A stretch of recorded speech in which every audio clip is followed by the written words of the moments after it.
네, 저희 머니투데이 방송 개국 10주년을 맞아서 저희가 준비한 특집 계속 이어가겠습니다. 4부작 특집, 오늘이 세 번째 시간인데요.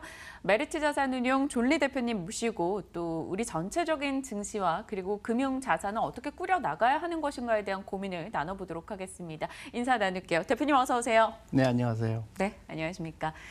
사실 알고 있어요. 저희 대표님의 성향과 어떻게 투자를 해오셨는지 개인적으로도 저희 회사 차원에서도 많은 이야기를 나눠봤었습니다. 그렇기 때문에 이 질문이 어찌 보면 무의미할 수 있다는 생각도 드는데요. 그래도 드리고 싶어요. 하루하루가 불안한 증시예요. 특히나 오늘 같은 경우도 낙폭 키우는 모습 나타나면서 투자자들이 더욱더 불안했고요. 그렇죠. 이런 증시 어떻게 판단하십니까?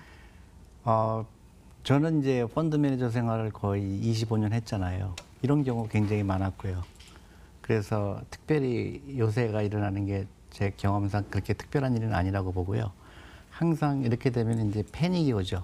그러니까 잘못되는 거 아닌가. 그래서 네. 제가 누차 얘기했지만 여유자금으로 주식 투자해야 된다. 그리고 오래 해야 된다. 그런 얘기입니다. 그래서 요새 이런 일이 일어났을 때 제일 그 사람들이 미스테이크하고 쉬운 게 공포가 있어서 파는 거예요.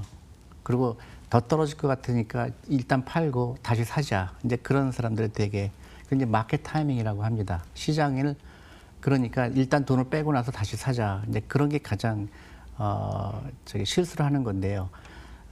그렇게 하면 안 되고요. 이런 경우는 항상 있다. 그리고 이게 증시는 항상 이런 일이 일어날 수밖에 없다. 다만 지금은 무작위적으로 빠지잖아요. 네. 실적에서 빠지는 것도 아니고 그러니까 불안해서 빠지는 거거든요. 이럴 때는 오히려 그동안 내가 사고 싶었는데 어떤 주식을 근데 살 기회가 왔구나. 가격이 내려왔으니까. 예를 들어서 사고 싶었는데 너무 비싸갖고 못 샀는데 보니까 뭐 30% 빠진 거예요. 이때 이제 괜찮네? 이제 그런 걸 찾는 그 현명함도 필요하죠. 남하고 다른 생각하는 게 굉장히 중요합니다. 너무 제가 사실 지금 뼈를 맞은 기분인 게요. 제가 12시에 실전 매매 방송을 하고 있어요. 제 계좌를 열어서 매도하는데 근데 여유 자금으로 이럴 때 많이 빠질 때 살 만한 종목을 미리 사두는 것, 긴 시각으로 좋지만요. 사실 지금 제가 가지고 있는 포트에 현금이 없어요. 현금화 비중이 지금 굉장히 낮아요. 그래서 지금 있는 종목을 팔아서 현금을 좀 챙겨놓고 시장 분위기 좀 나아질 것 같을 때 또 살 수 있는 기회를 잡을 수도 있는 거잖아요. 그거는 지극히 가장 빠지기 쉬운 실수죠. 그러니까 사람들이 주식에 실패하는 이유가 그러니까 주식이라는 거는 내가 그 회사 동업하는 거기 때문에 그러니까 어차피 주식 투자하는 거는 내가 일주일 투자하는 게 아니잖아요. 예를 들어 간단하게 얘기하면 그래요. 예를 들어서 내가 10,000원 주고 산 삼성전자가 20년 기다렸더니 100만 원 됐는데 사람들은 15,000원에서 10,000원 되면은 굉장히 패닉을 해요. 이게 큰일 났구나. 근데 100만 원 되면은 10,000원에 사건 15,000원에 사건 큰 의미가 없잖아요. 그러니까 길게 보면은 예를 들어서 1년을 보거나 5년을 보거나 10년을 보면 그게 의미가 없는 거에 걱정한 겁니다. 근데 이 회사가 상장 폐지되면 곤란하겠죠. 그렇지는 않다 그러면 예를 들어서 내가 회사의 펀더멘트를 봤을 때 너무 사고 싶은 주식이다. 그렇게 그런 격언이 있어요. 남들보다 하루 일찍 사고 남들보다 하루 늦게 팔아라. 그게 굉장히 좋은 교훈이에요. 그러니까 장기 투자하는 거고 여유 자금으로 아까 돈이 없으셨다 그랬으면 그러면 내일부터 계속 주식을 사는 거죠. 여유 자금 하루에 제가 어떤 이런 걸 했더니 댓글이 굉장히 안 좋게 떨리던데 커피 마시는 것 주식으로 바꿔라. 라이프 스타일을 바꿔야 되는 거죠. 네. 많은 개인 투자자분들에게 어찌 보면 긴 시각으로 놓고 봤을 때는 고민을 훨씬 낮출 수 있는 이야기를 해주신 것 같아요. 제가 사실 더 드리고 싶은 질문이 한가득인데요. 그래도 이건 제 개인적인 궁금증이니까요. 방송 이후에 혹시 괜찮으시다면 제가 질문을 드리고요.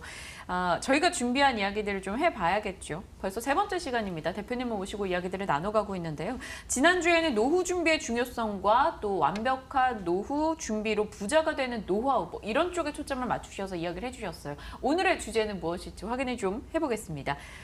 자녀들에게 부자 DNA를 심어주는 방법이라고 하니까요. 한번 주제 열어보시죠, 여러분.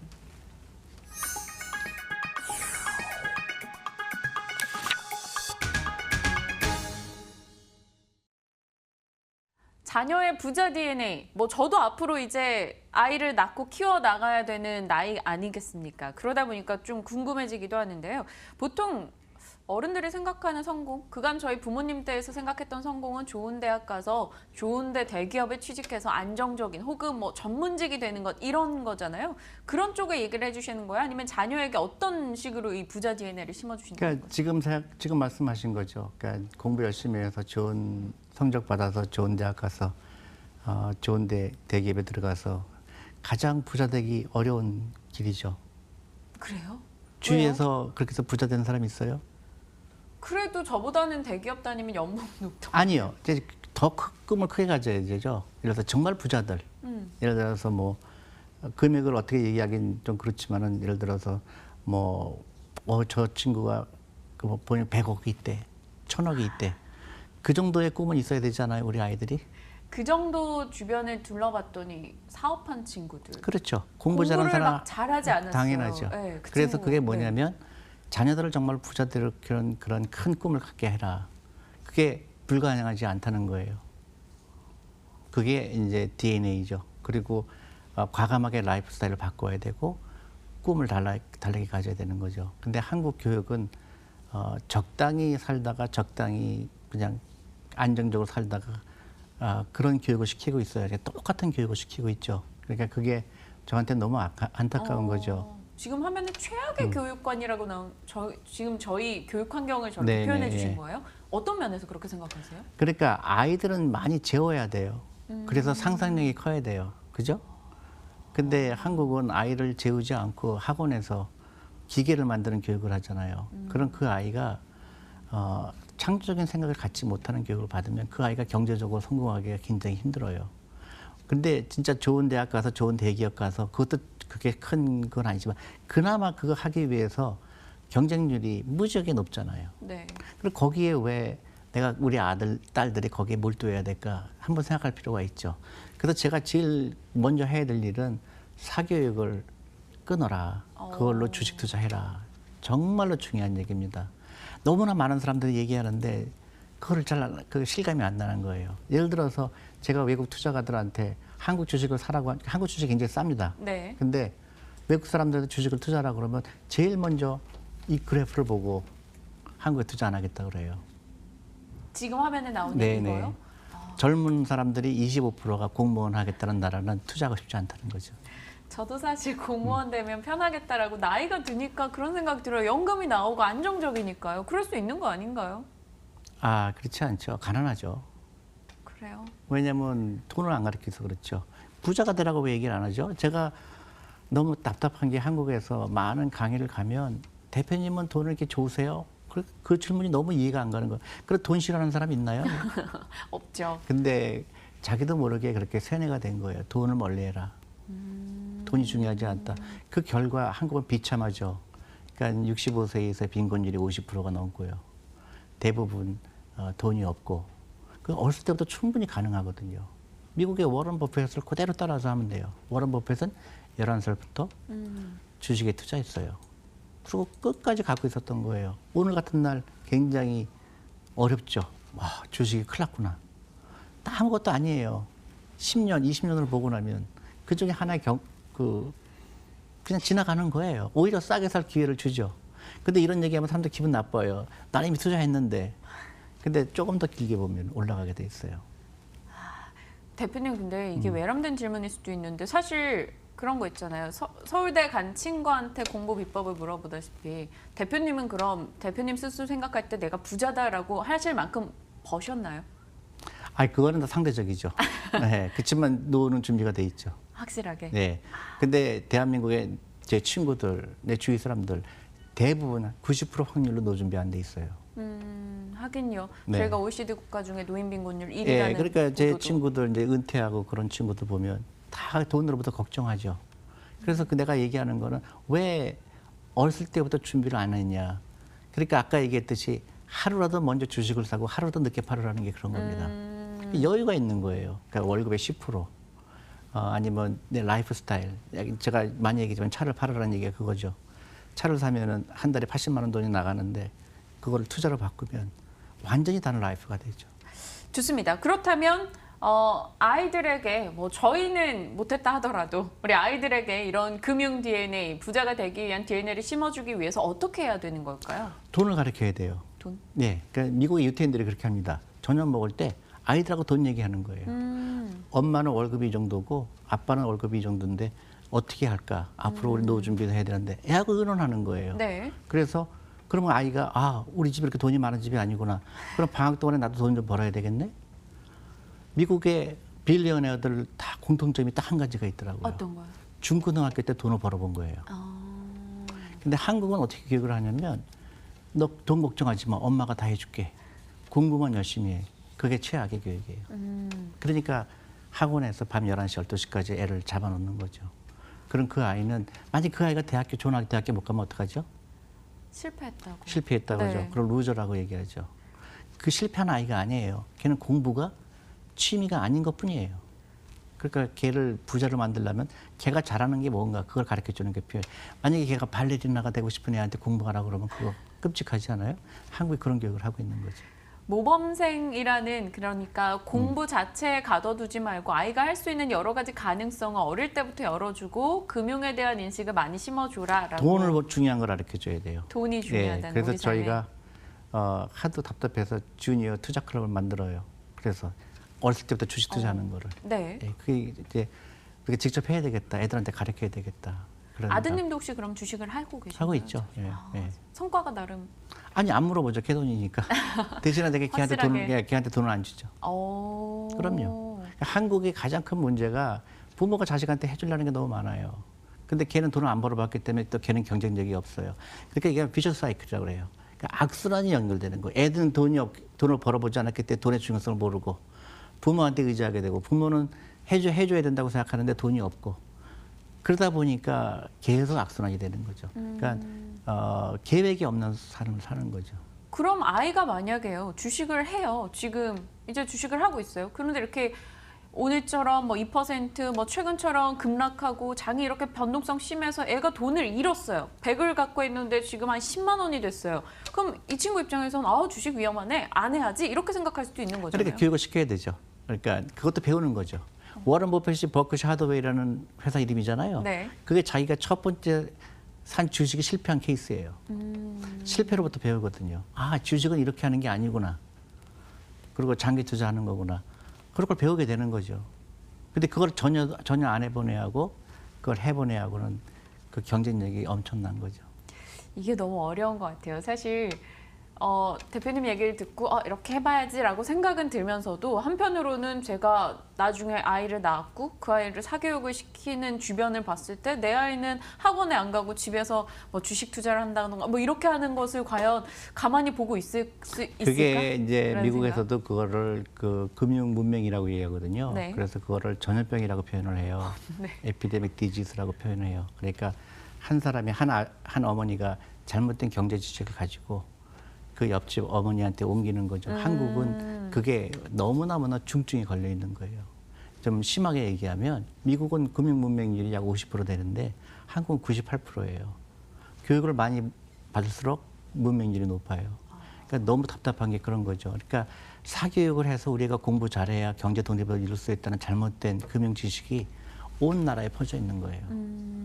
그러니까 확률이 낮은데 모든 자본과 노력이 거기에 쏟아져 있는 거죠. 그러니까 수능 시험에 맞춰져 있고 그게 너무 안타까운 거죠. 거기서부터 벗어나야 돼요. 우리 애가 공부 잘하면 공부를 좋아하면 당연히 그쪽으로 가는 거지만 애가 만약에 축구를 좋아하는 애한테 축구를 더 하는 게 낫지 그 친구가 수능 시험 때문에 밤 11시, 12시까지 갇혀 있으면은 정신적으로도 경제적으로도 굉장히 힘든 거죠. 근데 그게 단순히 한 가정에 그치는 게 아니라 온 나라의 경쟁력에 끼치게 되죠. 그게 이제 저는 걱정되는 게 그런 거죠. 박스에서 나와야 된다. 우리나라는. 네. 많이 사실 자녀 DNA는 부모에게 주어진 과제 같기도 한데요. 그럼 이러한 부분들을 오늘은 좀 차치하고요. 시장 자체 이런 상황에서 그런 개인 투자자분들에게 대표님께서 그간 걸어오신 주식 삶을 놓고 봤을 때 이런 상황에 이렇게 하라 어떤 조언을 해주실 수 있을까요? 그러니까 우리 날씨랑 똑같아요. 봄, 여름, 가을, 겨울이 있어요. 근데 어떤 때는 봄이 오고 어떤 때 여름도 오고 가을도 오는데 겨울인 거예요. 근데 문제는 봄, 여름, 가을은 예측이 가능하잖아요. 주식시장은 예측이 가능하지 않아요. 그래서 이것도 지나가리라. 나는 꾸준히 산다. 내 그 여유 자금으로. 그리고 내가 은퇴할 때 판다. 그거밖에 없어요. 정말 심플한. 심플하죠. 네. 이거 어려울 리가 없죠. 근데 많은 사람들은 부동산을 살 때는 그렇게 하죠. 아, 그렇죠. 똑같아요. 부동산 살 때는 주식 가격이 연연하지 않잖아요. 근데 주식하면은 매일 가격이 변하니까 고통이 더 리얼해요. 예를 들면 돈이 계산이 되니까요. 그죠? 근데 그거부터 벗어나야 되죠. 그러니까 주식 투자하는 이유는 단 한 가지예요. 내가 자본가가 되는 겁니다. 월급만 가지고는 절대 노후 준비 안 된다는 거죠. 그게 자본주의죠. 그러니까 내가 주식을 산다는 거는 자본가가 되는 거예요. 그러니까 굉장히 심플한 거예요. 근데 오히려 장기적으로 보면 주식이 패닉하는 게 좋아요, 나빠요, 저 개인한테는? 좋죠. 내가 10년 투자할 사람한테 주식 폭락이 좋죠. 싸게 살 수 있는 기회니까요. 네. 그게 발상의 전환이죠. 그리고 남들이 막 주식 얘기할 때 그때 놀러 가는 게 나아요. 왜냐하면 잘못된 나쁜 기운이 나한테도 오거든요. 이럴 때는 나쁜 뉴스만 계속 있죠. 뭐 미국의 이자리 올라가고 뭐 중국과 미국이 막 싸우고 그러면 뭐 대공황이 올 가능성도 있고 10년 만에 오는 뭐 모든 뉴스가 나쁩니다. 불과 6개월 만에도 좋은 뉴스가 거의 대부분이었죠. 그러니까 이런 뉴스에 내가 패닉 셀링할 필요가 없고요. 단 한 가지 조건은 있죠. 내가 투자하는 회사가 돈을 잘 벌고 있나. 아까 잠깐 보니까 하이닉스가 사상 최대 뭐 갔다. 네. 그게 내가 믿는 거예요. 근데 그게 있는데도 불구하고 주식 가격은 30% 빠졌다. 잠을 잘 수 있나요, 없나요? 잠 잘 수 있는 거죠. 회사가 계속 벌고 있잖아요. 아, 근데 이게 대표님이랑 얘기를 나누고 있으니까 뭔가 힐링되는 느낌이 있긴 한데요. 자꾸 마음속 한켠에 저도 뭐 일희일비하는 개인 투자자다 보니까 한켠에 잠깐 반문이 올라오는데 SK 하이닉스 돈을 잘 벌고 있습니다. 실적도 잘 나고 있고요. 그런데 반도체 업황 자체가 꺾여버리기 시작한다면 사실 주가 하락은 뭐 아무리 10년이라고 한들 저희가 그걸 다 감당을 할 수 있을까도 고민스럽고요. 예를 들어 드릴게요. 네. 예를 들어 삼성전자 예를 드릴까요? 그 많은 반도체 사이클이 있었잖아요. 근데 온갖 애널리스트들이 나와서 삼성전자 힘들다. 그래서 주가가 30% 빠져요. 그래 예를 들어서 5만 원이었었어 옛날에. 근데 4만 원이 됩니다. 그러면 사람들이 패닉해요. 아, 이 큰일 났구나. 지금 얼마예요? 100만 원이 넘잖아요. 200만 원이 가깝잖아요. 걱정할 일이었나요? 마찬가지예요. 그래서 하루라도 일찍 사고 하루라도 늦게 팔으라는 게 그거예요. 그래프가 있거든요. 파도가 있어요. 근데 결국은 올라가게 돼 있어요. 좋은 주식은. 애플도 마찬가지고 아마존도 마찬가지고 결국 좋은 회사는 올라가게 돼. 그런 믿음이에요. 근데 대부분의 사람들이 그 원리를 깨닫지 못하고 막 주식은 20% 30% 벌려고 사는 게 아니에요. 10배, 20배, 100배. 그러니까 내가 회사를 세운 거랑 똑같은 얘기죠. 그래서 회사가 잘 되면 많이 올라간 거. 근데 너무나 많은 전문가들이 단기간에 수익에 너무 매몰돼 있기 때문에 그래요. 너무 테크놀로지가 발전되고 너무너무 뉴스가 빨리빨리 되니까 조그만 뉴스가 나도 그냥 무슨 대서특필하게 되고 그러니까 거기에 내가 판단을 못하게 되는 거죠. 사실 요즘 기사가 폭락에 또 폭락, 그렇죠. 날개 잃은 증시 그러니까 이렇게 계속 나오니까요. 부추기는 거예요. 네. 그래서 여기서 내가 중심을 잡을 필요가 있는 거예요. 나는 어차피 60에 찾을 건데 50에 찾을 건데 걱정할 일인가요? 그리고 어차피 내가 앞으로 늘 거는 훨씬 더 많아요. 그러니까 나는 월급의 10%를 무조건 주식에 투자할 거야. 그런 사람들한테는 하나도 걱정할 일이 없죠. 오히려 내가 투자한 기업이 돈을 잘 벌고 있나 없는 거 그걸 체크하는 거죠. 그래서 그걸 체크해서 전혀 문제가 없으면 저는 내 많은 재산이 주식에 있지만 한 번도 걱정한 적이 없어요.